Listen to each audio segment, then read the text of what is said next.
You know, every year there's people who go back to Splatoon 1, and it's like, oh my god, I'm playing Splatoon 1 in 2035, but I kind of want to go back to Splatoon 2. I feel like Splatoon 2 is that awkward middle child. It's like Smash Wii U when you compare it to Melee and Ultimate. Splatoon 2 means a lot to me, and I love to play it before people forget about it, even though Splatoon 1 servers are going offline this year. So, let's do this.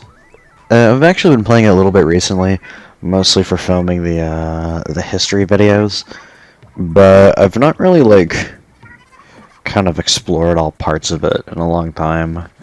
So the news, I think this theme is way catchier than Deep Cuts or Squid Sisters. I don't mind that you can't skip it all. I like the dialogue here too. There's an official Camp Triggerfish song. One thing I won't ever get used to after Splatoon 3 is this UI. It looks so small with like not a lot of stuff in it at all. I'm used to like status and stages being switched as well and being more than just all my chunks. So, Cold-Blooded, you will not be missed. Let's put on a ticket. I don't have that many XP. I remember when cash used to be just kind of a throwaway. You'd buy weapons and gear, and that's kind of it. I love GooTuber, but they added Splashdown in Splatoon 3, so maybe the third kit will get it, or they'll give it Inkjet, or something weird. I'm kind of scared what they'd give the third GooTuber kit. What's a weapon that plays differently in this game? Let's try Galugas. I've always really liked this Galuga kit, Inkmine and Jet. I know mine isn't the best for Galugas, but I've always really liked Inkjet on it.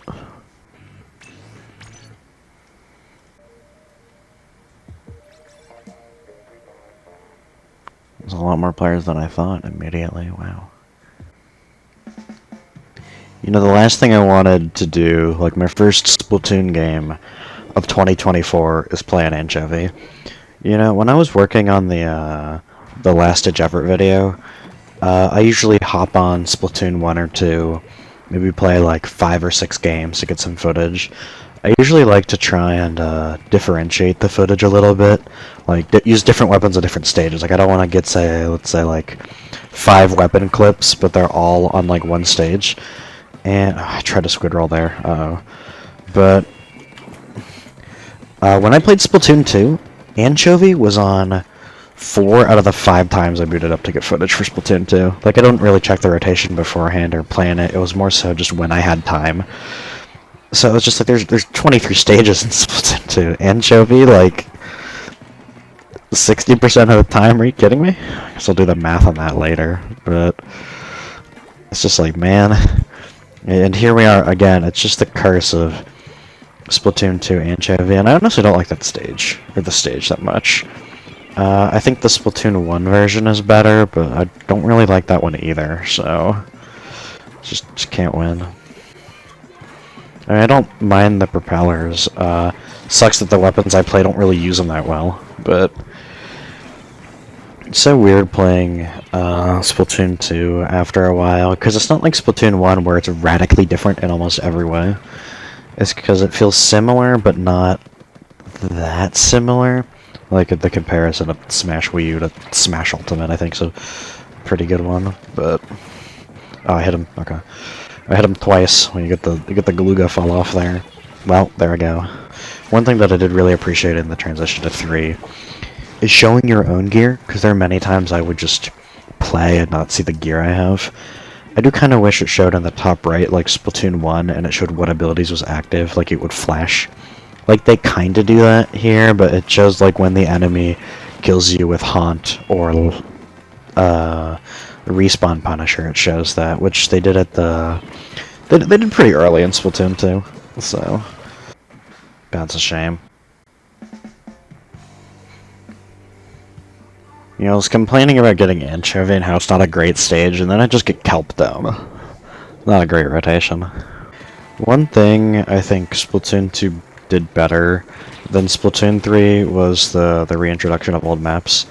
Like, Splatoon 1 maps in Splatoon 2 still feel the same, but there's enough difference. Like, people don't realize how different Kelp Dome actually is, not only in ranked, but stuff like your base being a little bit bigger, this full left side, you know, being more expanded, along with the grates, along with this exit right here.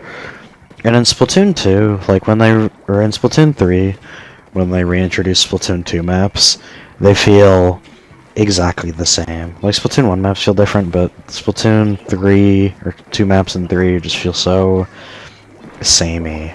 Like, Mako feels the same. Humpback is the same. I mean, they made a couple changes on, like, Clamblitz, but it just feels like not a lot different, you know? They changed a tiny bit of Wahoo. They changed a tiny bit each game, mostly to adjust for the changes they've made and stuff like Rainmaker and Clamblitz. Not really because, like Splatoon 2, where they changed the terrain. You know, Splatoon 1 maps feel pretty different. You know, Bluefin feels pretty different. Museum feels pretty different. Mahi is completely different. But, I don't know, it still just feels like not enough for the Splatoon 2 maps. Like, I love some of these Splatoon 2 maps. I honestly think Splatoon 2 has really good maps. I say that, and my favorite map is Arrow on a Mall. I just feel like the Splatoon 3 maps of returning stages could be just a lot better. Like, I want them to bring back Starfish, I want them to bring back Museum, I want them to bring back Muscle Forge. But if they bring back Starfish, the entire community's gonna just lose their mind over that one zone games from a JP tournament that someone got 17 missiles on. Because that's just always what happens. Well, there I go. Nice. Honestly, I'm surprised we've had a game at all. When I was recording footage for Splatoon 2 for the LDE video, and what was the one before that? Opening Gambit. I didn't find any for LDE, but I found one opening match for Opening Gambit. Shark here for a minute. Yeah, no checkpoints, so it's just kind of... the game will end in 5 seconds. Oh, there's still missiles. I didn't realize the Doolies just launched a second set of missiles. Oh, RK Pro, he's crazy. Never mind, I lied. So, Splatoon 2. You know, the second I raid, just missiles got on me. Well, I mean, I'm using Stingray, so it's not like I have the right to complain.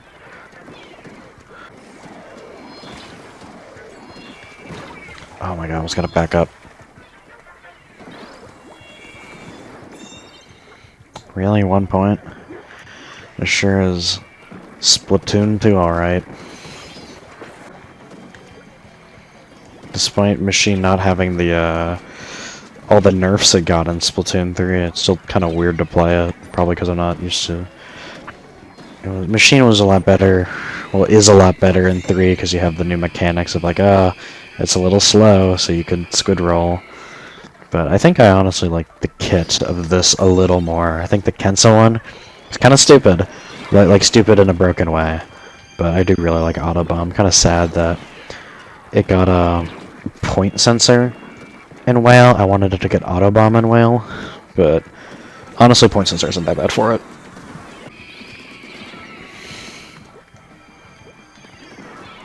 Just both chargers are on me. I kind of wish the Autobomb would trip one of them up, but I guess not.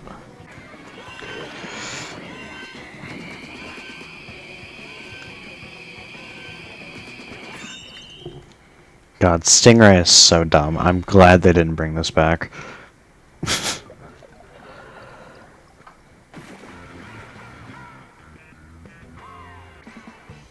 Yeah, 9 more games to get my power. So that's that's quite a lot, especially with the amount of players now. A lot of people are kind of conflicted on the X changes in Splatoon 3. I know it got reworked very recently. I'm kind of indifferent. I think it's definitely better than Splatoon 2, but how they like do their system of, oh, it's you know, if you can at least win your set, you'll gain some points, which is a lot better because you can go 3-1 in Splatoon 2 and still be down 40 points. But it still is the same in the sense that you'll get the same amount of points for winning and losing. So let's say if you'd be minus 40, but you win the set, you'd still only get plus 10, because it's just how the system works. People are very upset about, oh, I lost 200 points, which is kind of ridiculous at sometimes, but I think it's not really a problem with the system, but how the system is handling not enough players, because there's not as many X players as people think. I don't want to get into it too much. I could make an entire video on it, and I kind of do want to, but that's a discussion for a later day. Well, that took a bit, but we got another game.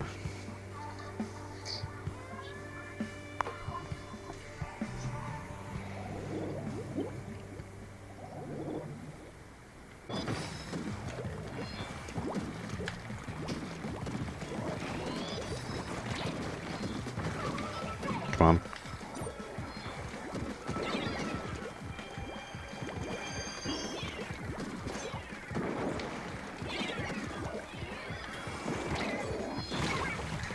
Welcome to Splatoon 2 Rainmaker. I guess this did happen in Splatoon 1 when you just push extremely far. Because with checkpoints, I mean, if there's a checkpoint, we probably would have hit like 30, which is still pretty big lead. Maybe I should have jumped to the dualies just so I wouldn't.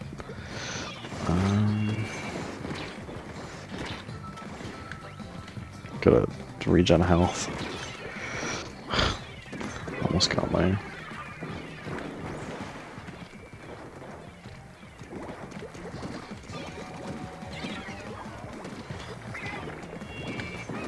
Well, they found me out. Is there a carbon right there?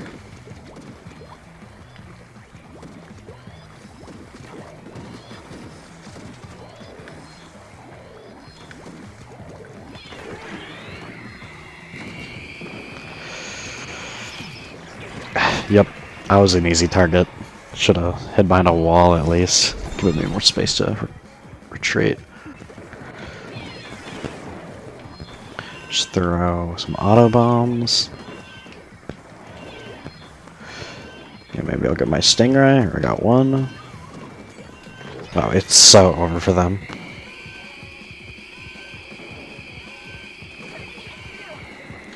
Only if I could use my special. He pushed way too far, though. Nice. Well, I think that should be it for ranked. We can go explore some of the other modes, though.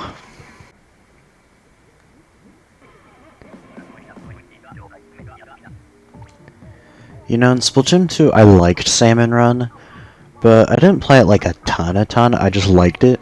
But I think in 3, I love it. I really do. Yeah, I have a lot of... It's so wild to me. In my 5 years of... Like, 5 active years of Splatoon 2, I have 700,000 points when in 3, I'm at, what, 1.1 million? Still nowhere near that badge, but... Also worked a lot less shifts in 3, too. Just in 2, you get so few points in comparison, because you have... you know, Executive VP is the highest rank, so you have a lot more... Your hazard level's a lot higher, so you get a lot more points per game. And ever since the update where you can start at EVP 400 if you have the 999 badges, which I do, it's a lot more points on average per game. I finish rotations in like 3 wins, on top of whenever you play the Kings, which gets you an extra 100 points. And, big runs. I play a lot of big run, so that gets me a ton of points per game because my hazard level's really high. Not really extra work. I don't grind out extra work that much. It's not really fun. And it's like 400 points every 12 minutes. It's really inefficient for grinding.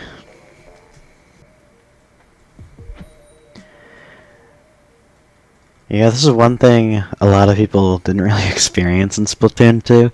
If the counter ever hit 0 in Salmon Run, you don't just not play.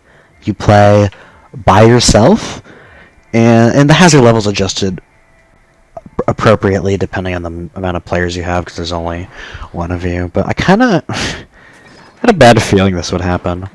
Yep, 4 eggs, even though I'm a professional 400. It'd be kind of boring, actually. Oh, you have to be kidding me. So there is a flyfish, a moz, a drizzler. There's a stingray now. I don't really care about like where I kill it. I just kind of need to. Okay, well, you know how I was talking about they adjusted your hazard level proportionally? Never mind. No, and I don't have egg throw-ins either. We're gonna do some maneuvers. Another flyfish? Are you kidding me?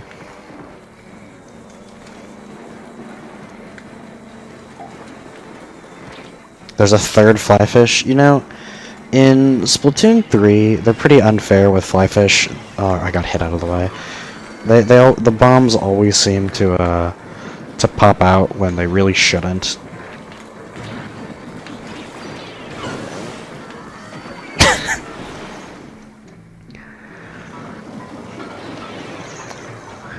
That was actually horrible. Oh my god. Oh my god, there's a second player? Well, Eric, hopefully it goes well. I don't know why you're playing Splatoon 2 Salmon Run like an hour after the new year started, but clearly I'm not the one to judge. Stooly Squelchers, at least we got that. They did change the steel eel targeting in Splatoon 3, so it's not that smart, thankfully, because eels are like some of the scarier enemies in Splatoon 3 Salmon Run. 2 eels. A flyfish somewhere. We have like all the eggs we need. We just need to be under boss control. Stingray. Oh, I tried to squid roll. Uh-oh. 2 flyfish and a stingray. And everything's after me. I'm dead. There's no way I'm alive. Try to squid roll again. I'm just... Well, Eric, I'm sorry. We'll do one more. Come on, I fail. Like, 3rd time's the charm. If we both stay, we might be able to get another player. Wow, 2 different players who aren't Eric. Okay, I guess there are people playing. I just kind of queued at the weird wrong time that ones aren't there. Wow, we got a full 4. I'm surprised. Cannot wait for them to bring back Lost Outpost. You know, I don't really like Ruins of Arc Polaris, but I think they should bring back all the Splatoon 2 Salmon Run stages. I mean, it's just this one at Arc Polaris. Because when I say, oh, they barely changed the Splatoon 2 maps in 3, like, you know, they edited the clams hop back out layout, and, like, the Mahi, or not Mahi, Mako's a little bit different as well, but the Salmon Run maps are exactly 1-to-1. There is no difference. So I just tried to. Was I gonna curl? I'm gonna throw the egg. I'm like, wait, can't do that. There goes my bomb just out of the flyfish. Yeah, something's never changed.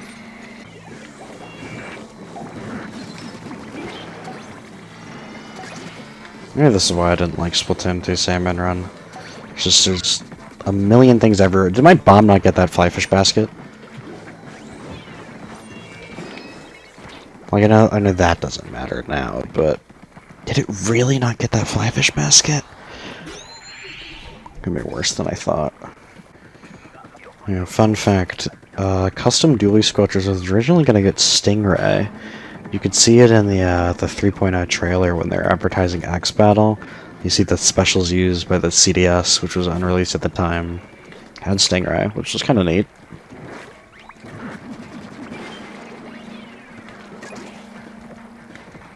Egg throw makes this mode so much more fun. I wonder how like low tide Lost Outpost would be, because this is a pretty small low tide. Now that I'm like thinking of it.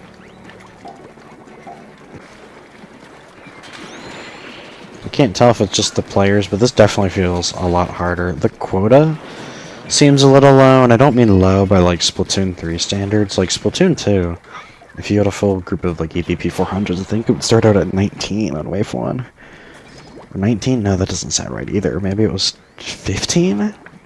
I'm not sure. It's been a long time, and I didn't really get... I mean, I have 4,000 ships, but I didn't get, like, way into Salmon Run until Splatoon 3. Because it's like, it feels a lot harder because you don't have mechanics like Egg Throw or Squid Roll, but you also don't have to deal with stuff like Big Shots. I think that's one thing that will make this stage actually horrible, because, like, fighting Big Shots on these grates would be miserable. If they can make, like, these poles, like, the top of them inkable, so like you could stand on them, that'd be nice. I know we shouldn't all be fighting here, but it's freelance, can't communicate. There we go, I'll live that somehow. I think Splatoon 2 Salmon Run feels so hollow. You know, you have the 3 waves and all the bosses, which is nice, but they get a lot staler than Splatoon 3, and you don't ever have something like Kawazuma, Ouroboros, or Megalodontia. Well, I'm surprised we even found players to play with, so... God, this looks like solo egg counts. 12 eggs? God, it's like the average, though. Alright, Mr. Grizz, let's get our rewards. 1 chunk each, because I don't need them. And we have Judd. So what you have to say, Judd? Oh, looks like you raised your level. There's a bonus. Here's 1 Super Sea Snail. Thank you. I just have 1. Because at the end of Splatoon 2, I spent all of my snails re-rolling for the hell of it. Which is why I have all these chunks at the end. I remember at the beginning of Splatoon 2, with my friends coming from Splatoon 1, everyone thought quick respawn was going to be bad after the nerf. So it was like, oh, you have to not get killed, who's not... It's too high risk, because if you're utilizing it, you're not, you know, playing that well, so it's just a waste. Everyone thought it was going to be bad. So I said, you know what, I'm going to max out chunks, because I think it's going to be funny of a bad ability. But then, I'd say like a couple months after Splatoon 2 came out, people realized it's actually not that bad, because it works for stuff like, oh, if you trade with as a blaster, but you're dead first, and security is always good.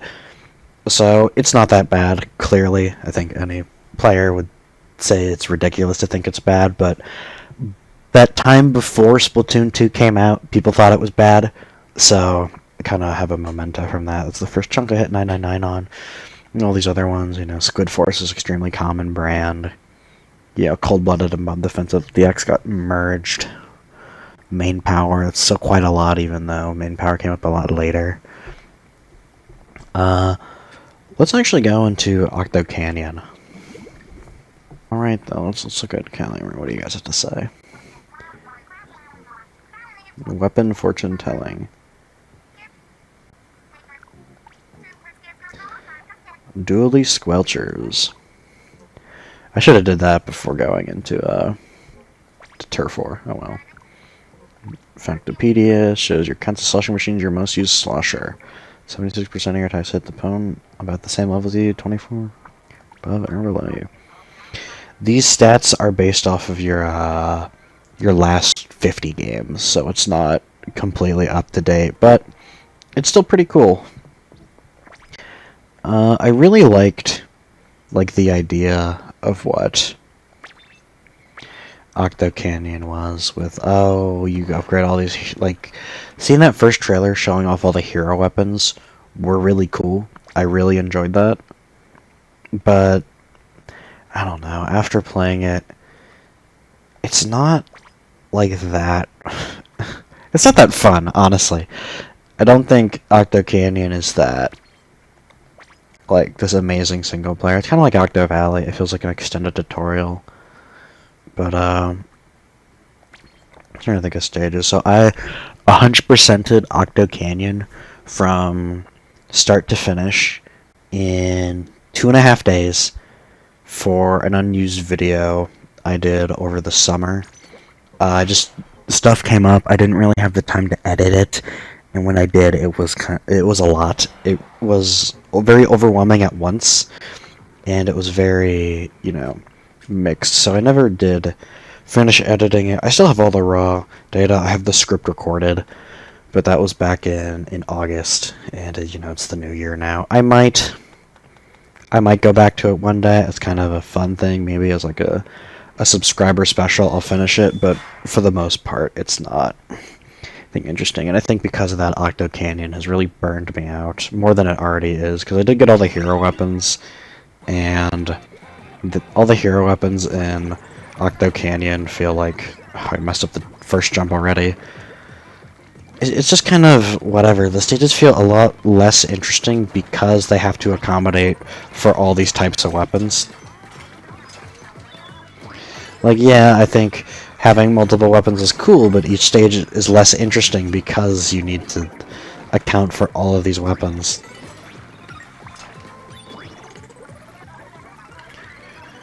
But I still think the trailer they showed this off, it was right after an ARMS Direct. An ARMS Direct with the Splatoon 2 trailer at the end, and I was already kind of excited for ARMS.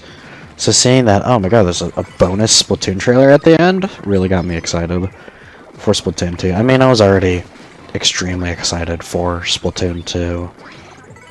Yeah, Splatoon 2 is definitely one of my favorite games of all time.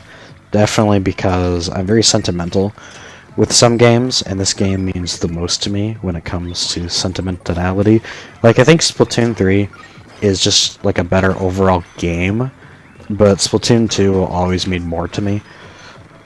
I can never, like, do that jump. I think you can do it.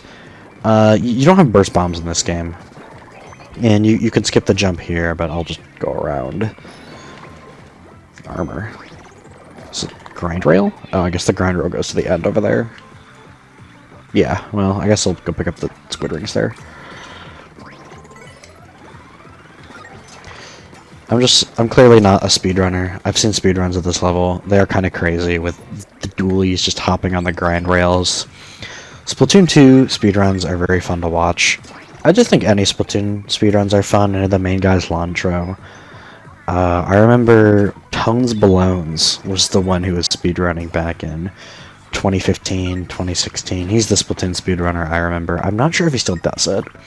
I know he also, mostly because he speedran Fast Racing Neo, and I really enjoyed that game too. I think it's a very underrated racing game. I know people say, it's just like F-Zero for the people who never played it. I feel like it's more like Redout, but I do like the fast futuristic racers, so it's definitely a fun game.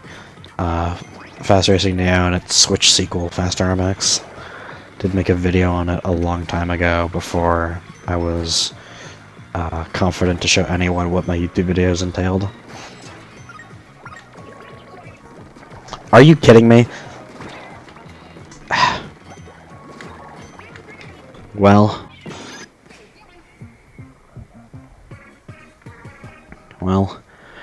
that's one of the more enjoyable levels in Splatoon 2's Octo Canyon, and it was just okay. I really do like the final boss, but I don't think I'm gonna play it. Like, I know all these levels more than I know, like, my social security number. They're just grained into the back of my head. But, I guess last but not least, let's try out Octo Expansion. You know, Octo Expansion was, like, really special when it was first revealed, you know, Splatoon 2 with this big DLC. People always wanted DLC for Splatoon 1, and this had the Octolings, which were very hyped up in Splatoon 1 as well. It's like, oh, single-player DLC. Splatoon single-player is very lacking. I think Splatoon has pretty good world building. I don't think it's amazing or anything, but I still think it's good. And I think just, this is very fun. Just Octo Expansion. And this level is very fun too. I'd argue that Girl Power Station is the best level in all of Octo Expansion.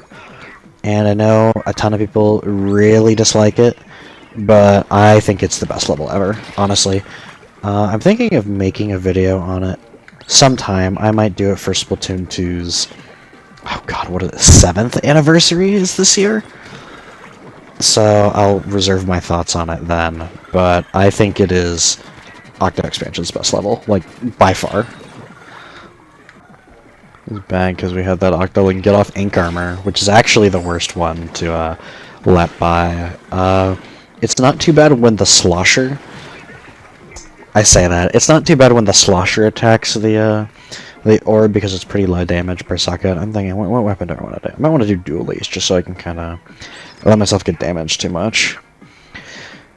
I did beat Octo expansion with what was it? Every bomb, and just for the hell of it, I did it once with each weapon, even though it doesn't show that you did it. So just trust me, bro. Cool, got him before they let off ink armor. I really just want to get rid of this one, actually. I'm just gonna get the ink jet.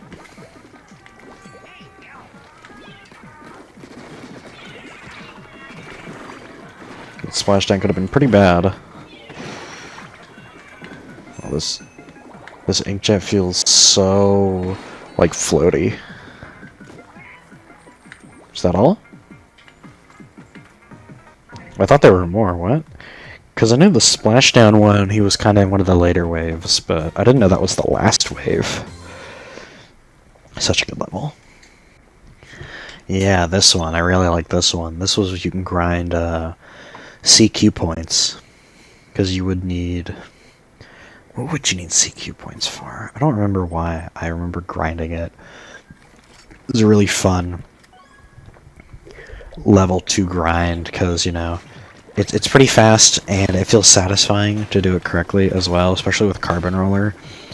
You know, back around a year and a half ago, I made a video on Octo Expansion, and all my opinions there still hold true.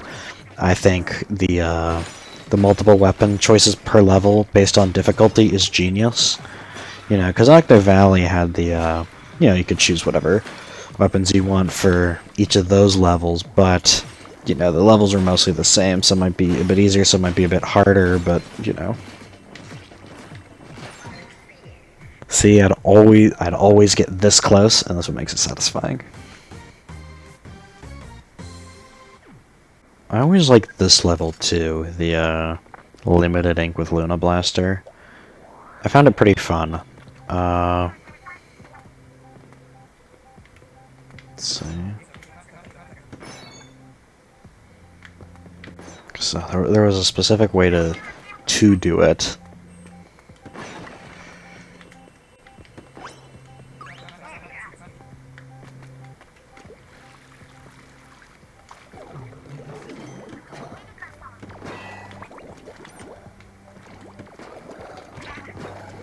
Could direct these guys.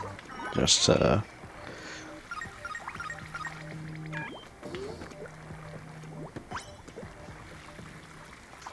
do these guys regen health? I'm not sure. You have the octocopters. Let's see if I get... Okay, I got one.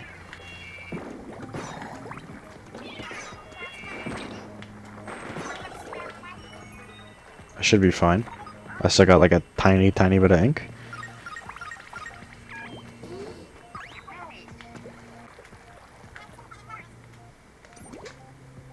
I believe you can get around these boxes if you're slick enough. Like, I can't do it consistently. I guess it kind of makes sense that you can't do it, but you can't like sub-strafe. I mean, you don't really have a sub, but it tells you, oh, I can't use it, so... You can always skip the... Always kind of weird how it's like, oh, the breakable boxes. I guess if you mess up, you have to do it. I really like how they're kind of cruel with like umbrella user right here. I guess I should have got the what is it? The no. I'm so drawing a blank.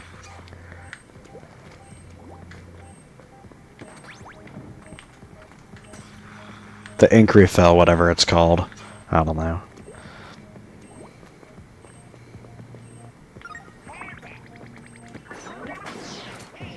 Nice. That's a very satisfying level, even if it's not that hard or long, and I think the skips on it are also pretty fun. But before we go, I think it would be fitting to end it on this. I know people really dislike this fight because it's hard. I think, as a longtime Splatoon fan, it is really cool fighting Inner Agent 3. The reasoning is kind of weird, like, oh, the Octarians, you as an Octarian have been the thing since Splatoon 1, suppress the hero within. This was always a really cool fight when it came out, because, there's some people who just kind of, oh my god, they just think it's way too easy, but I think at the very beginning, people were really still trying to figure out. I think the biggest thing with Inner Agent 3 is recognizing its patterns. I think that's the, you never want to go near the super jump thing. You always want to, like, go rush it when it's bubble blower. What's it gonna do? It doesn't throw a bomb when the wand is out. Don't really spend time trying to do the bubbles, because they're probably gonna pop. Just go as much turf control as you can. So, like, Inner Agent 3 also, they do use their gun during the auto bomb launcher, but you can catch them off guard. Always try to hug these corners here.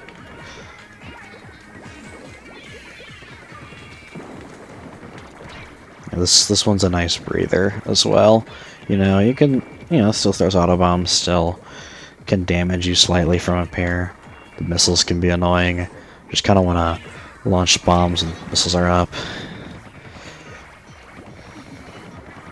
Super jump splashdowning to you. I always thought that was a really fun idea.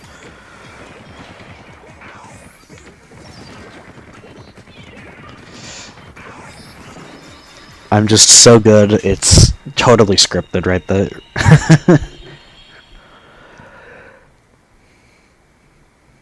Such a good fight.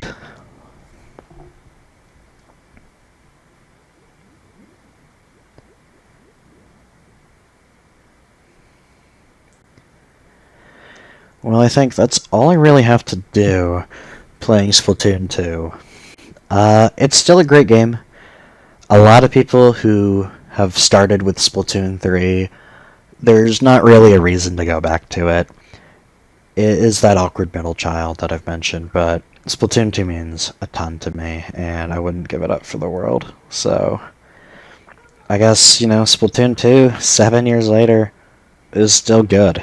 So, I want to thank you all for watching, and I will see you next time.